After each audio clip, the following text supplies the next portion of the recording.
Hello sir. Sir recently मैं अपने एक पुराने फ्रेंड से बात कर रहा था, तो यूजुअली हम बात करते रहते हैं डिफरेंट न्यू टॉपिक्स।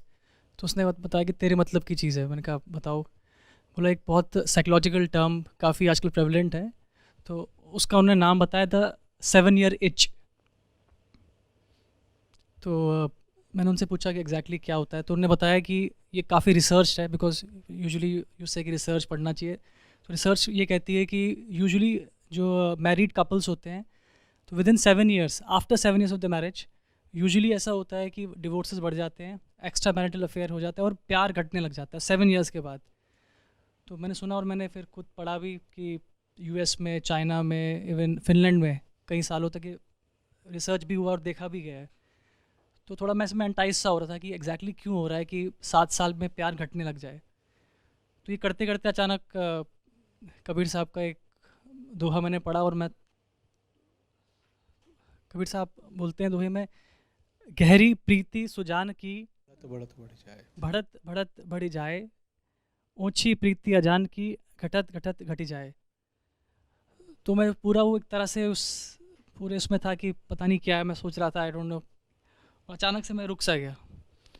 तो वो एक तरह से कॉन्ट्राडिक्शन देखा मैंने कि यहाँ से हम कह रहे हैं कि 7 साल में, साइंस भी कह रही है, रिसर्च भी कह रही है कि 7 साल में घटता रहता है, और कबीर साहब कह रहे हैं कि सही प्रेम तो बढ़ता ही जाएगा, बढ़ता ही जाएगा, बढ़ता ही जाएगा। वो 7 साल में उसके लक्षण, सिम्टम्स दिखाई देने लगते होंगे। नहीं तो जो मोह है ना, वो अपने एक चरम पर पहुंचता है। उसके बाद होता है मोह भंग। सुना है मोह भंग? एक जादू है जो चढ़ता है और फिर वो जादू उतरता भी है। और जब वो जादू उतरता है तो बड़ी नफरत उठती है। ठीक वैसे जैसे आपको नफरत उठेगी उससे जो आपको बेवकूफ़ बना गया हो। आपको पता चले कोई आपका बनकर आपको बेवकूफ़ बना रहा था, तो आपको नफरत उठती है ना बाद में, कि इतने दिनों तक मैंने धोखा खाया। तो जब मोहभंग होता है तो नफरत भी उठती है। लेकिन उसमें इंसान को ये भी पता होता है कि धोखा खाने और धोखा देने में दोनों ही पक्ष बराबर के जिम्मेदार थे। अगर आपने धोखा खाया है तो उसमें भी आपकी रजामंदी थी। इसके अलावा जिसने आपको धोखा दिया, आपने भी उसको धोखा दिया है। तो आदमी खुल के कह नहीं पाता कि देखो मेरे साथ तो फ्रॉड हुआ है। अब हुआ तो है, लेकिन उसमें अपनी भी जिम्मेदारी है। तो आदमी शिकायत नहीं कर पाता। शिकायत भले ना कर पाता हो, भीतर ही भीतर एक घुटन, ऊब, बेचैनी शुरू हो जाती है। और वही फिर कुछ सालों में जा कर के रिश्ते में पूरी भयावहता के साथ प्रकट हो जाती है। उसी को कहते हैं 7 ईयर इच। अब वो 7 ही साल में हो कोई ज़रूरी नहीं है, वो 2 साल में भी हो सकती है, वो 10 साल में भी हो सकती है। जो भी रिसर्च हुई है तो उन लोगों ने कोई मीडियन ड्यूरेशन निकाल ली होगी कि भाई हमने जाके सर्वे करा कि रिश्ते कितने सालों के बाद, विवाह के, आमतौर पर विवाह के कितने सालों के बाद टूटना शुरू हो जाते हैं।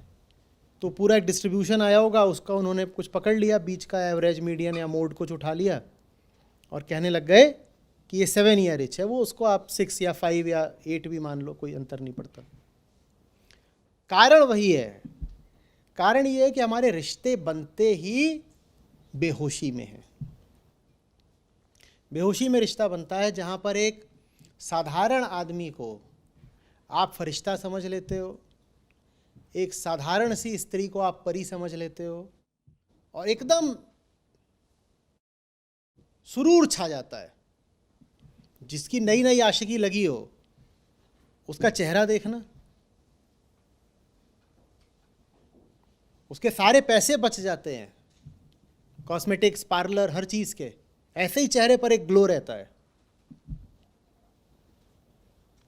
एक पुराने साबुन का विज्ञापन आता था, बोलते थे योर फेस इज ग्लोइंग। एक देवी जी उनसे पूछता था इज इट लव, तो वो जो साबुन था उसका नाम लव से मिलता जुलता था, बोलती no it's not love, it's, कर ही दिया विज्ञापन है।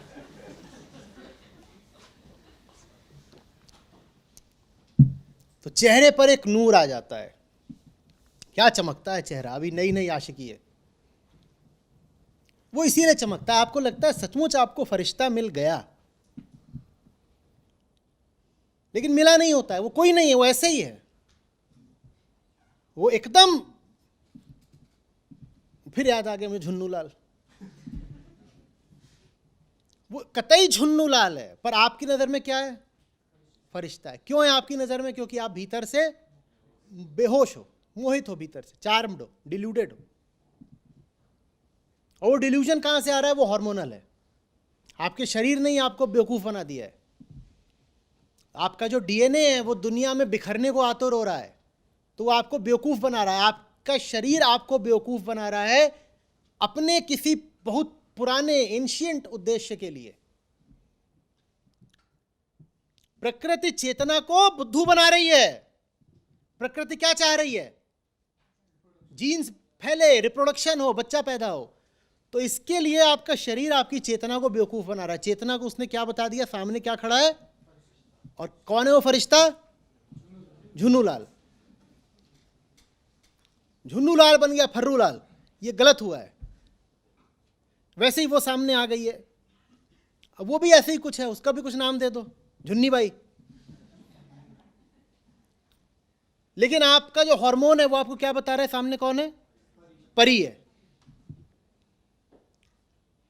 तो अब गठबंधन हो जाता है फिर। लेकिन जादू तो जादू है, सत्य तो है नहीं, तो जादू नित्य तो हो नहीं सकता। जो नित्य माने जो बदलेगा नहीं, कालातीत, टिका रहेगा। तो जादू नित्य तो होता नहीं। जादू तो जैसे चढ़ा है वैसे ही उतरेगा। जब उतरेगा तो आप क्योंकि कहाँ है परी, कहाँ है परी, कहाँ है? फिर वो सामने आ गया, तू कौन है? बोले मैं ही तो हूं परी। बोले कि तू तो झुन्नी है।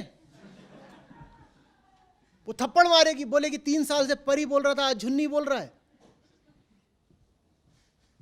ये बोले कुछ नहीं, बस थोड़ा सा नशा उतर रहा था। बोलेगी मुझे तब से पता है ना तू झुन्नू है, मैंने झुन्नू बोला तुझे आज तक?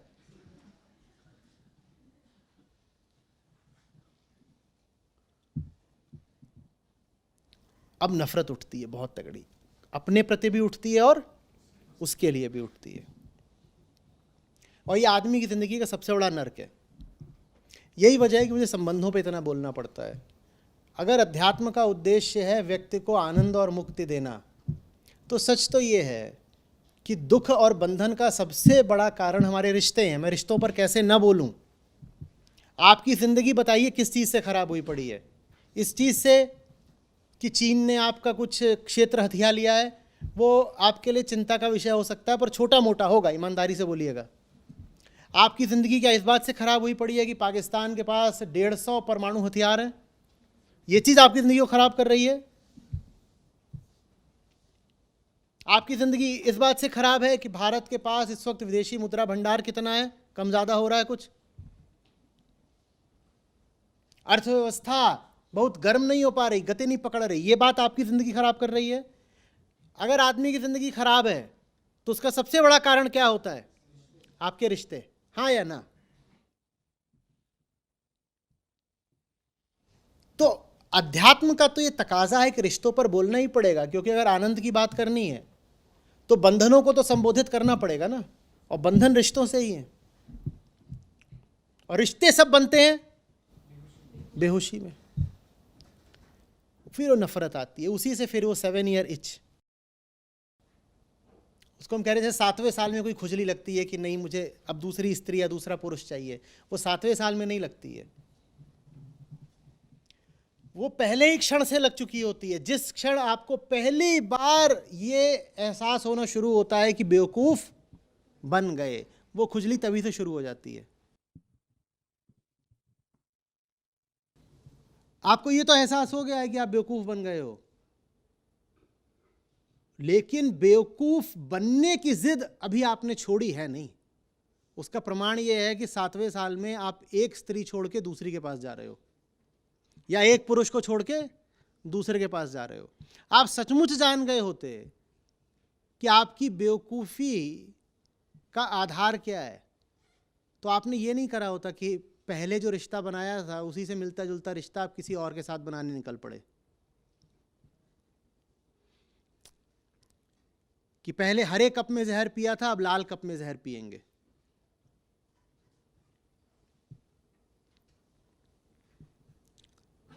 समझ में आ रही है बात? जिनमें थोड़ी ईमानदारी होती है वो स्वीकार कर लेते हैं कि अगर फंसे भी हैं तो अपनी गलती से फंसे हैं। जिनमें ईमानदारी नहीं होती वो सारा दोष डाल देते हैं अपने साथी पार्टनर पर, और दोष डालने के बाद उसके साथ हिंसा और करते हैं, उस पर तरह तरह के आरोप अभियोग लगाएंगे, और कभी किसी तरह की, कभी प्रकट कभी परोक्ष हिंसा करेंगे उससे। और हिंसा करने के बहुत तरीके होते हैं। जिससे आपने दिल लगाया है उसके पास आपका दिल दुखाने के बहुत तरीके आ जाते हैं। आपने अपना दिल दे दिया ना उसको, यही तो बोलते हैं ना, मैंने अपना दिल तुझको दिया। अब आपने उसको दिल दे दिया है समूचा, वो उस दिल में कहीं भी सुई चुभ हो सकता है, इतना बड़ा दिल है, तो उसके पास बहुत तरीके आ जाते हैं आपका दिल दुखाने के। वो दुखाएगा क्योंकि उसे दिख रहा है कि वो बेवकूफ़ बना है। आ रही बात समझ में? आप जो भी रिश्ता बना रहे हो ना, अभी एक राज की बात बताऊंगा, सुड़क लेने दीजिए।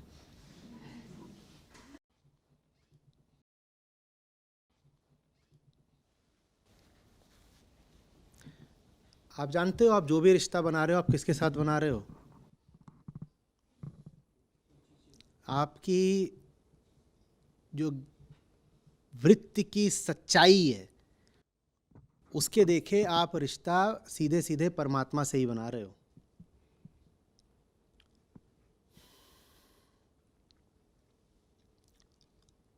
और जो आपकी माया है वो आपका रिश्ता बनवाए दे रही है झुन्नू से।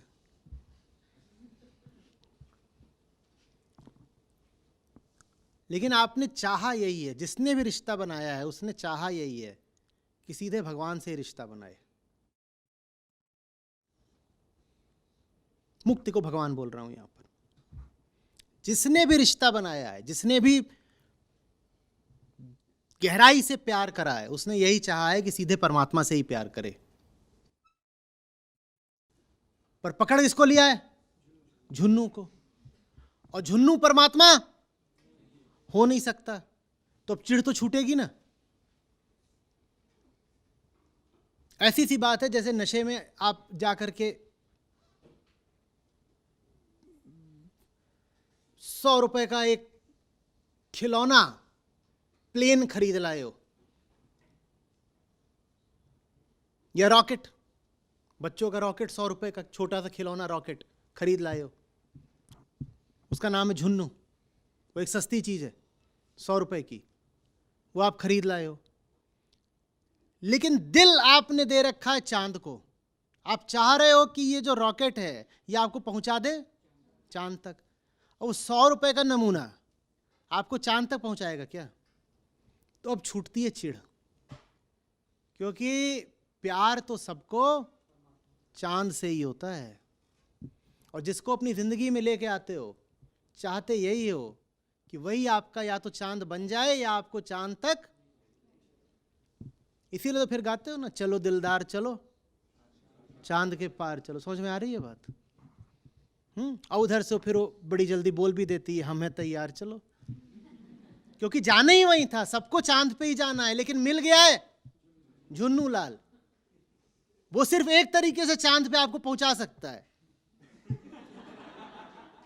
कहेगा आ जा, बैठ जा, चढ़ जा चांद पे, यही है चांद, और कोई चांद नहीं नसीब है।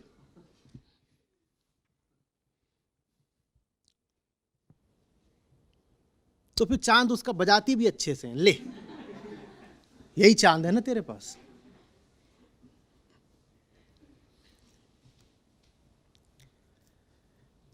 इसलिए ये जो गठबंधन है ये बाय डिजाइन फेल होंगे ही होंगे. They are design to fail. रिश्तों में खटास रहती है, ये बात कोई संयोग या दुर्भाग्य की नहीं है, ये बात नियम की है. रिश्तों का नियम है कि उनमें निराशा और खटास रहेगी ही रहेगी, क्योंकि आपने चाहा था चांद और मिल गया झुन्नू.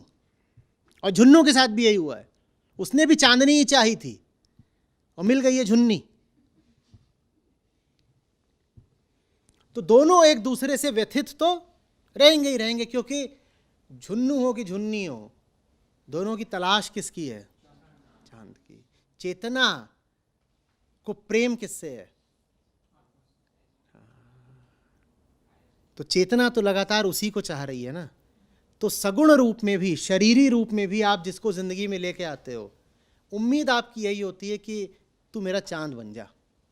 और वो बन नहीं सकता, काहे कि वो 100 रुपए का सस्ता झुन्नू है, वो कैसे बनेगा?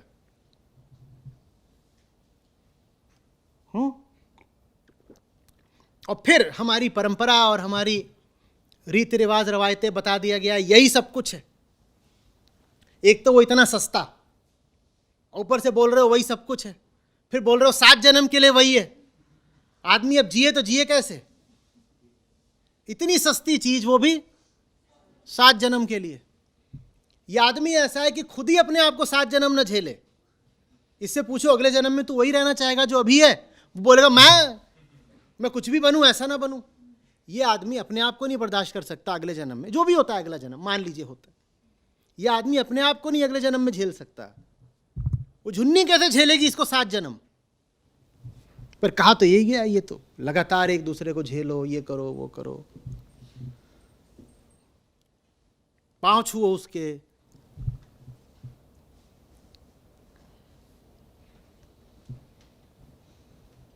तो पांव नाखून काटने नहीं आते उसको, झुको तो मूड खराब हो जाए उसके पांव ही देख के.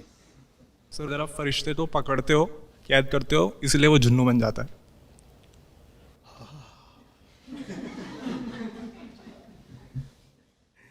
माने मैं झुन्नू नहीं हूं तो मैं फरिश्ता ही. तूने पकड़ लिया इसलिए मैं झुन्नू बन गया. मतलब फरिश्ते की आज़ादी आपको पसंद आती है, पर आप अरे कहाँ से आज़ादी? उसकी ज़िंदगी में वो आज़ाद ही नहीं. जब कुंवारा था तो आज़ाद था क्या? वो फरिश्ता कभी था ही नहीं. उसकी ज़िंदगी का लक्ष्य होना चाहिए था कि वो फरिश्ता बन पाता. ऐसा थोड़ी है कि वो 25 की उम्र में फरिश्ता था, 26 में शादी हो गई तो झुन्नू बन गया. वो पैदा ही झुन्नू हुआ था और आज भी झुन्नू है. हाँ, फरिश्ता बन सकता था अगर जीवन भर वो संघर्ष करता, प्रयास करता, तो शायद फरिश्ता होने के निकट आ पाता. तो इसमें बात कैद करने की या ना करने की नहीं है, इसमें बात भ्रमित होने की है कि वो है क्या चीज़. और वो भ्रम भी देखो कोई ऐसा नहीं है कि इतना भयानक होता है कि आपको पकड़ ही लेगा. आप अगर सचमुच उत्सुक हो जानने में कि सामने वाला फरिश्ता है कि झुन्नू, जाना जा सकता है. 4 दिन उससे ढंग की बातें करो, 4 सारी पोल खुल जाएगी कि ये क्या है. लेकिन ढंग की 4 बातें कभी होती ही नहीं, सब उल्टी पुल्टी बातें होती हैं. उन बातों में कभी राज खुलते ही नहीं. ये रात रात भर बातें करते हैं, लेकिन उन बातों में एक भी ऐसी बात नहीं होती जो सच्चाई खोल के रख दे. सारी इधर उधर की बेकार की, 2 कौड़ी की, लुका छिपी की बातें हैं, ये वो. तो ऐसा बताओ, अच्छा तुम्हें क्या पसंद है खाने में, तुम पहनोगे क्या? वो कह रहा तुम कुछ पहना मत करो, पिक्चर भेज दो. फिर जब ब्रेकअप हो जाता है तो वही पिक्चर है वो जाके पॉर्न साइट पे टांग देता है. ये सब जानते नहीं क्या? ये सब तो बातें होती हैं आशिकों में. उसमें सच्चाई कहाँ से खुलेगी? सच्चाई जानने की दोनों में से किसी में भी कोई उत्सुकता होती ही नहीं है. मतलब उनका सोल्यूशन ये था कि 7 साल बाद आपने उसको पकड़ के रखा हुआ है ना, इसलिए वो आपको अट्रैक्ट नहीं करता है। आप उसे छोड़ दो तो शायद तो दोबारा अट्रैक्ट करे शायद। छोड़ देना कोई कर्म की बात नहीं होती ना। आप अभी वो हो नहीं जिसने कुछ भी छोड़ा हो जीवन का, न वो व्यक्ति है जिसने कुछ भी छोड़ा हो जीवन का। छोड़ने का मतलब होता है मुक्त कर्म, और मुक्त कर्म के लिए सबसे पहले क्या चाहिए? आत्मज्ञान। ना आपको आत्मज्ञान है ना उसको आत्मज्ञान है, तो इस सलाह का क्या लाभ कि छोड़ दो। इस सलाह पर अमल करा ही नहीं जा सकता। जो आदमी अभी भीतर से अंधेरे में है, मैं उससे बोलूं जो चीज तुम कीमती समझते हो उसको छोड़ दो, क्या वो छोड़ सकता है? तो इस सलाह बहुत काम की नहीं है। देखो, जो कर्म बिना ज्ञान के आ रहा हो ना, उसको ही कर्मकांड बोलते हैं। तो ये जो सलाह है ये भी कर्मकांडी सलाह है, इससे कोई लाभ नहीं होगा। ऐसा कर दो। जब भीतर परिवर्तन नहीं आया तो बाहर का कोई कर्म बताने से क्या मिल जाए?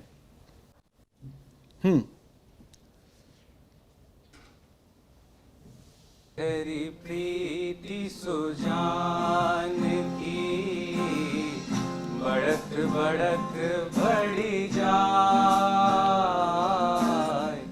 गहरी प्रीति सुजान की बढ़त बढ़त बढ़ी जाए। ओछी प्रीति अजान घटत घटत घटी जाए कबीरा। घटत घटत घटी जाए। गहरी प्रीति सुजान की बढ़त बढ़त बढ़ी जाए। गहरी प्रीति सुजान की बढ़त बढ़त बढ़ी जाए। ओछी प्रीति अजान की घटत घटत घटी जाए कबीरा। घटत घटत